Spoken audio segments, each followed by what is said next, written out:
जब राष्ट्रपति खुद सुप्रीम कोर्ट से 14 सवाल पूछे तो ये मामला केवल कानून का नहीं है, ये स्थिति है संविधान के टकराव की।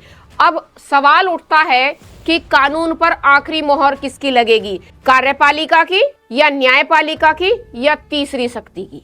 जब न्यायपालिका और कार्यपालिका के बीच की दूरी बढ़ रही है, उसी समय देश के नए सीजेआई के रूप में शपथ लेने वाले जस्टिस बीआर गवई को कई महत्वपूर्ण और ज्वलंत सवालों का सामना करना पड़ेगा। राज्यपाल और राष्ट्रपति के द्वारा जो विधेयक मंजूरी दी जाती थी, उसमें समय सीमा को लेकर जो विवाद किया गया, जो क्वेश्चन मार्क लगाया गया सुप्रीम कोर्ट के तहत, उसका एक सवाल वो होगा जिसके लिए सुप्रीम कोर्ट आर्टिकल 142 के तहत असाधारण शक्तियों का उपयोग करके पूर्ण न्याय सुनिश्चित करने तक कई मुद्दे इस प्रकार के उनके सामने आएंगे। क्योंकि पिछली वीडियो में आपने देखा था कि आर्टिकल 142 का प्रयोग करते हुए सुप्रीम कोर्ट से सीधा ऑर्डर दिया गया था राज्यपाल को। वो क्या केस था, किस केस था, उसमें हम आगे चर्चा करेंगे। अब बात होती है कि 142 के तहत जो विवाद बना था, ये था तमिलनाडु बनाम तमिलनाडु राज्यपाल का मामला। यह मामला जब सामने आया, जब तमिलनाडु सरकार की ओर से शिकायत की गई कि राज्यपाल RN रवि के द्वारा विधानसभा द्वारा पारित विधेयकों को मंजूरी देने में जानबूझकर देरी की जा रही है। लेकिन ये केवल मामला तमिलनाडु का नहीं है, ऐसे मामले पंजाब, केरल, तेलंगाना, वेस्ट बंगाल, कई और राज्यों में भी आ गए हैं जिनको इस प्रकार की समस्याएं देखी जा रही हैं कि जब राज्य सरकार कहती है कि जो गवर्नर है वो हमारे द्वारा पास किए गए बिलों को बहुत जल्दी से पारित नहीं कर रहा है, एक लंबा समय ले रहा है। अब आप ये बताइए कि जो राज्यपाल वहां पर संवैधानिक प्रमुख है राज्य का, जो नियुक्त किया गया केंद्र सरकार के द्वारा, जो संघात्मक ढांचे का प्रतीक माना जा रहा है, अगर सरकारें इसी तरह का बिल पारित करती रही कि उसमें कुछ लोकतंत्र के विरुद्ध भी हो सकता है या राजनीतिक हितों को साधने के लिए सरकार ने कोई बिल पारित कर दिया और राज्यपाल उसे बिना सोचे समझे क्या कर दे, मंजूरी दे दे, तो क्या ये सही होगा? तो इसी बात को लेकर विवाद बना है। आपने देखा था कि तमिलनाडु गवर्नमेंट ने कहा था कि हम तमिलनाडु को स्वायत्त राज्य के रूप में देखना चाहते हैं। अब आप ये बताइए, अगर राज्य सरकार अपने हित के लिए बिल पारित कर रही है और फिर उसे गवर्नर या तो रिजर्व कर रहा है या फिर राष्ट्रपति के लिए आरक्षित कर रहा है या उसे रिजेक्ट कर रहा है, तो ये तो उसकी पावर है, आप उसे इंटरवीन कैसे कर सकते हैं? यानी कि जो सरकार नियम बना रही है वो सही है या गलत है, इसकी समीक्षा तो सुप्रीम कोर्ट करेगा, लेकिन सुप्रीम कोर्ट बाध्य नहीं कर सकता क्योंकि जो राज्यपाल है उसका भी संविधान में विवेचना दी गई है, उसकी शक्तियों को अनुच्छेद में डिस्क्राइब किया गया है, तो जिसके तहत वो कार्य करेगा। जब संविधान में पूरी व्यवस्था है तो उस पर आप कैसे क्वेश्चन मार्क लगा सकते हैं? तो ये भी विवाद का विषय बना। उसके बाद हम बात करते हैं राज्यपालों की निष्क्रियता, कई महीनों तक, वर्षों तक कोई कार्यवाही नहीं करते। अरे भाई, अब ये आप मुझे बताइए कि क्या ये केवल राज्यपालों पर ही या राष्ट्रपति पर ही लागू होता है? फिर तो हर डिपार्टमेंट सब जगह होना चाहिए, हर अधिकारी को कहना चाहिए। कई डिपार्टमेंट ऐसे हैं जिसमें सालों साल फाइल लटकी रहती हैं, तब आप क्यों नहीं आदेश देते? आप न्यायपालिका का उदाहरण ले लीजिएगा, पीढ़ियां बदल जाती हैं न्याय का इंतजार करते करते, तब तो ये बात नहीं आती, तब भी तो आर्टिकल 142 आ सकता है। क्यों? क्योंकि अधिकार और हित और न्याय तो वहाँ भी हमें सुनिश्चित करना है। अगर न्याय सुनिश्चित करना है तो फिर इतनी देरी होती है कि पीढ़ी दर पीढ़ी उसमें गुजर जाती है और न्याय का शून्य मात्र वहाँ भी देखने को मिलता है। तो क्या अगर इतनी सुंदर व्यवस्था बनानी है, सभी जगह इतनी तेज गति से काम करना है, तो राज्य सरकारें और राज्यपाल या राष्ट्रपति के लिए क्यों आदेश है? फिर तो आपको पूरे देश को व्यवस्था देखना पड़ेगा, क्योंकि जो कानून बनेंगे वो अलग से संविधान में डिफाइन किए गए, उनकी एक प्रोसीडिंग है। अगर उसे आप डिस्टर्ब करेंगे तो ये आपका अधिकार क्षेत्र नहीं है। अब बात करती हूँ कि राज्यों का क्या दावा है। यह संघवाद और लोकतंत्र का उल्लंघन है तथा निर्वाचित सरकार को गैर निर्वाचित संवैधानिक प्रमुख के द्वारा रोका जा रहा है। यानी कि आप ये देखिए, अगर वो निर्वाचित तो नहीं है, ठीक है, मान लिया, लेकिन संवैधानिक तो है।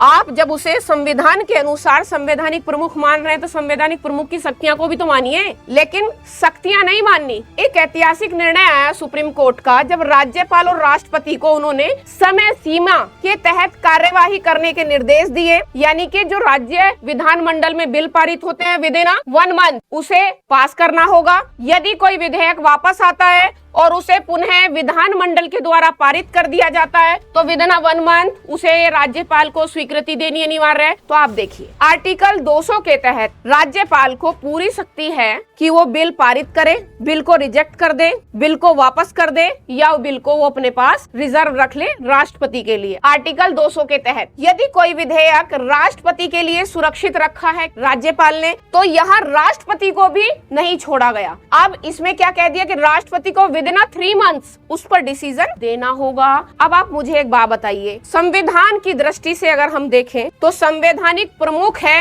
कौन? राष्ट्रपति। अब राष्ट्रपति अगर संवैधानिक प्रमुख है तो उसके अधिकार तो ऑलरेडी किस में होंगे? संविधान में है। अगर वो टॉप है व्यवस्था में तो फिर आप उसे कैसे ऑर्डर दे सकते हैं? तो यही सवाल का मुद्दा बना राष्ट्रपति के लिए। साथ ही सुप्रीम कोर्ट ने अनुच्छेद 142 के तहत काल्पनिक स्वीकृति यानी कि डीम्ड एसेंट की अवधारणा को अलग ही तरह से शुरू कर दिया है, पेश किया है। क्यों?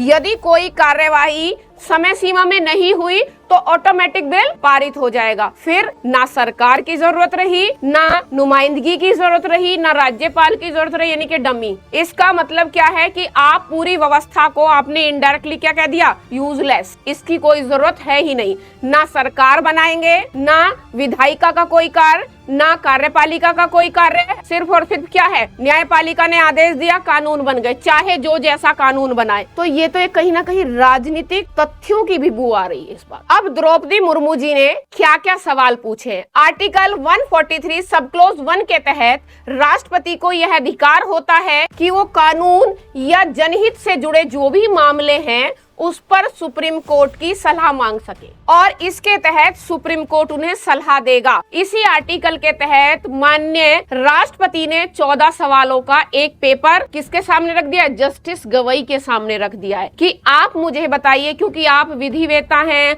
आपको संविधान की व्याख्या करने का अधिकार है, तो आप इनकी विवेचना मुझे दीजिए और मुझे समझाइए कि जो ऑर्डर दिए हैं वो किस तरह से किस क्षेत्र के अधिकार के तहत दिए हैं। तो ऐसे ही सुप्रीम कोर्ट के जो फैसले को राष्ट्रपति और राज्यपाल को प्रदत्त संवैधानिक जो विवेकाधिकार है उनको सीमित करने वाला माना गया है। यानी कि आपने आदेश दे दिया, समय सीमा लगा दी 1 महीना और 3 महीना, इसका मतलब कि अधिकार जो आपका डिसीजन है वो आप लिमिटेड समय में लेंगे, तो सीमा लगा दी। केंद्र सरकार ने राष्ट्रपति के माध्यम से ये तर्क दिया कि जो विधायिका और कार्यपालिका के कार्य हैं उन पर न्यायपालिका का नियंत्रण स्थापित हो रहा है, जो शक्ति पृथक्करण के संभावित उल्लंघन की श्रेणी में आ सकता है। जब आप देखिए, मैंने पिछली वीडियो में भी आपको समझाया था कि आर्टिकल 50 के तहत बहुत सुंदर तरीके से, बड़े स्पष्ट तरीके से डिफाइन किया गया है कि कार्यपालिका और न्यायपालिका 2 ऐसे स्तंभ हैं जिनका आपस में इंटरवीन करने का अधिकार नहीं है। अगर कानून बनने की प्रक्रिया में है तो न्यायपालिका उसमें कोई इंटरवीन नहीं करेगी। जब कानून बन चुका होता है और लागू होने से पहले संविधान के अनुसार न्यायपालिका उसकी समीक्षा ले सकती है, उसे चेक कर सकती है कि कोई मौलिक अधिकारों का हनन तो नहीं है, किसी पर अन्याय तो नहीं है, किसी के अधिकारों को कहीं अनदेखा तो नहीं किया जा रहा है। ये प्रोसीडिंग दी गई है प्रॉपर तरीके से। कहाँ? आर्टिकल 50 में। जो संवैधानिक प्रश्न राष्ट्रपति जी ने किए हैं किससे? न्यायपालिका से। सुप्रीम कोर्ट से पूछा है कि आर्टिकल 200 और 201 के अंतर्गत राष्ट्रपति या राज्यपाल का जो विवेकाधिकार है क्या वो न्यायिक जांच के तहत आता है? क्या न्यायालय संविधान में स्पष्ट समय सीमा न होने पर भी समय सीमा निर्धारित कर सकता है? उसके बाद अनुच्छेद 142 का प्रयोग जब किया जाता है जब पूर्ण न्याय की मांग हो, यानी कि किसी के साथ अन्याय हो रहा हो, तो उसको कब जारी कर सकता है? क्या प्रक्रियात्मक आदेश है? इस जब समय सीमा के भीतर कोई भी डिसीजन या अनुमति नहीं दी गई, उसके बाद यानी कि समय सीमा खत्म होने के बाद 1 महीना राज्यपाल के लिए और 3 महीने राष्ट्रपति के लिए, अगर वो सीमा समाप्त हो गई है तो जो बिल कंसीडर किया गया है उसको ऑटोमेटिकली पास कर दिया जाएगा। आर्टिकल 143 के अंतर्गत अनिवार्य परामर्श, जिसके तहत क्वेश्चन पूछा गया, जब कोई राज्यपाल किसी विधेयक को सुरक्षित रखता है तो क्या राष्ट्रपति से परामर्श लेना अनिवार्य है? कानून बनने से पहले न्यायिक समीक्षा, क्या न्यायपालिका किसी विधेयक के कानून बनने से पहले हस्तक्षेप कर सकती है? 32 बनाम आर्टिकल 131, यानी कि क्या राज्य अनुच्छेद 131 के तहत सुप्रीम कोर्ट का रुख कर सकते हैं? यानी कि एक आप बात समझिए, 131 में तब सुप्रीम कोर्ट जाया जाता है जब यूनियन स्टेट टू स्टेट का कोई विवाद हो रहा हो, तो ओरिजिनल जुडिक्शन के तहत सुप्रीम कोर्ट इसका संज्ञान लेता है और अपनी अधिकारिता का प्रयोग करता है। लेकिन यदि राज्य में किसी नागरिक या संस्था के अधिकारों का हनन हो रहा है तो आर्टिकल 32 यानी कि फंडामेंटल राइट के तहत जाया जाता है। क्या सुप्रीम कोर्ट के निर्णय संवैधानिक शक्तियों के संतुलन का उल्लंघन करते हैं? क्या सुप्रीम कोर्ट के द्वारा निर्धारित समय सीमाएं राज्यों की शक्तियों को कमजोर करती हैं? जो हालिया निर्णय दिए गए हैं सुप्रीम कोर्ट के, क्या वो पिछले निर्णयों के विरुद्ध हैं? क्या संविधान निर्माताओं ने कार्यपालिका के विवेकाधीन शक्तियों पर न्यायिक नियंत्रण की कल्पना की है? विधायिका, कार्यपालिका और थर्ड पिलर है आपका न्यायपालिका। विधि बनाने का काम विधायिका का, कार्यपालिका का काम लागू करने का और न्यायपालिका का काम है समीक्षा करने का। समीक्षा की बात कब आती है? आप ऐसे समझिए कि कोई कानून है जिसमें देरी की जा रही है राष्ट्रपति या राज्यपाल के द्वारा, किसके आधार पर? मनमानी के आधार पर या दुर्भावना के आधार पर, तब समीक्षा करने का सीमित अधिकार दिया गया है न्यायपालिका को। लेकिन अगर कानून की प्रक्रिया बिल्कुल सही है, कानून को पास करने में समय लग रहा है, तो उसमें कोई भी डायरेक्ट इंटरवीन का अधिकार कहीं भी संविधान में डिफाइन नहीं किया गया है। क्या सुप्रीम कोर्ट का निर्णय राज्य विधानसभाओं की स्वायत्तता को प्रभावित करता है? आप सोचिए, जब न्यायपालिका का नियंत्रण होगा तो जो राज्य की विधानसभा है वो कानून बनाएगी, वो कैसे कानून स्पष्ट होगा, वो किस तरह से प्रोसीडिंग को प्रॉपर चलाएगी, ये भी एक क्वेश्चन मार्क की बात है। अब कार्यपालिका की जो जवाबदेही है वो किसके लिए होगी? वो न्यायालय के लिए होगी या संसद के लिए होगी? ये भी अपने आप में क्वेश्चन मार्क है, क्योंकि आपको पता ही होगा कि जो मंत्री परिषद है वो कलेक्टिवली रिस्पॉन्सिबल फॉर लोकसभा। क्या ऐसे निर्देश संवैधानिक संस्थाओं के बीच टकराव को जन्म दे सकते हैं? अब आपने देखा कि ये जो क्वेश्चन है कहीं ना कहीं अपने आप में बहुत गंभीर विषय बने हुए हैं। सुप्रीम कोर्ट इनका क्या उत्तर देता है और कितने समय में हमारे सामने जो 14 क्वेश्चन का एक फॉर्मेट गंभीर विषय के रूप में माननीय राष्ट्रपति ने सुप्रीम कोर्ट के समक्ष रखा है, उस पर सुप्रीम कोर्ट क्या और किस प्रकार का आंसर देगा। अब बात करते हैं निष्कर्ष की। न्यायपालिका और कार्यपालिका में संतुलन की बहुत आवश्यकता है, क्योंकि आप देखिए अगर 3 पिलर हैं तो तीनों को बैलेंस बनना पड़ेगा। अगर बैलेंस में कहीं भी कोई कमी आती है, कोई ज्यादा बड़ा बनता है, कोई छोटा बनता है या कोई डोमिनेंस करता है, तो ये कहीं ना कहीं डिसबैलेंस होगा हमारे समाज के लिए, हमारी न्याय व्यवस्था के लिए, हमारी विधायिका के लिए और हमारी संसद के लिए, यानी कि हमारे लोकतंत्र के लिए। आर्टिकल 142, 143 के तहत अब इसमें क्या है? संवैधानिक विकास का जो केंद्र है, इस अनुच्छेद के तहत न्यायिक नवाचार संवैधानिक व्याख्या का प्रमुख औजार बन चुके हैं। यानी कि संविधान आपने देख लिया, 142 के तहत न्यायालय ने आदेश रिलीज कर दिया राष्ट्रपति और राज्यपाल के लिए, 143 के तहत राष्ट्रपति ने क्वेश्चन पूछ लिए, तो कहीं ना कहीं ये नवाचार है न्यायिक या संवैधानिक व्याख्या एक औजार के रूप में प्रयोग की गई है। संघवाद लोकतंत्र शक्तियों का पृथक्करण पर एक गंभीर बहस छिड़ गई है, क्योंकि अदालतों का हस्तक्षेप एक और जवाबदेही लाता है, वहीं दूसरी ओर टकराव की संभावना को भी बढ़ाता है, क्योंकि आए दिन हम देख रहे हैं कि न्यायपालिका का हस्तक्षेप हो रहा है और टकराव की स्थिति बनती जा रही है। राज्यपालों की निष्क्रियता यानी कि समय सीमा तय करना, लोकतांत्रिक प्रक्रिया की रक्षा करना है। डीम्ड एसेंट जो न्यायिक सक्रियता का उदाहरण है, लेकिन संतुलन जरूरी है।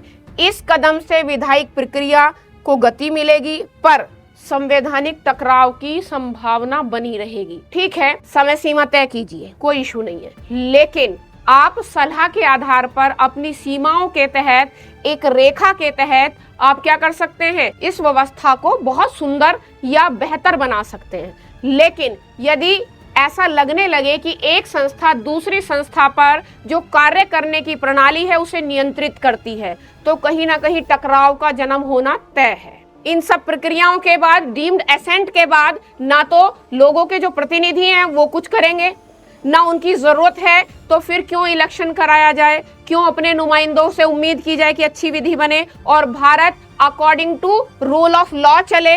किससे हम ये सवाल करेंगे कि भारत में विधि का शासन होगा, क्योंकि जब विधि बनाने की प्रक्रिया ही कहीं ना कहीं नियंत्रित की जा रही है, तो फिर विधि बनाने की प्रक्रिया कैसे पूरी तरह से अपने जो आयाम है उन तक पहुंचेगी। इस मुद्दे पर, इस विषय पर आपकी क्या राय है, कमेंट सेक्शन में अपनी राय जरूर दीजिएगा और ऐसी इंफॉर्मेशन के लिए जुड़े रहिए हमारे यूट्यूब चैनल से।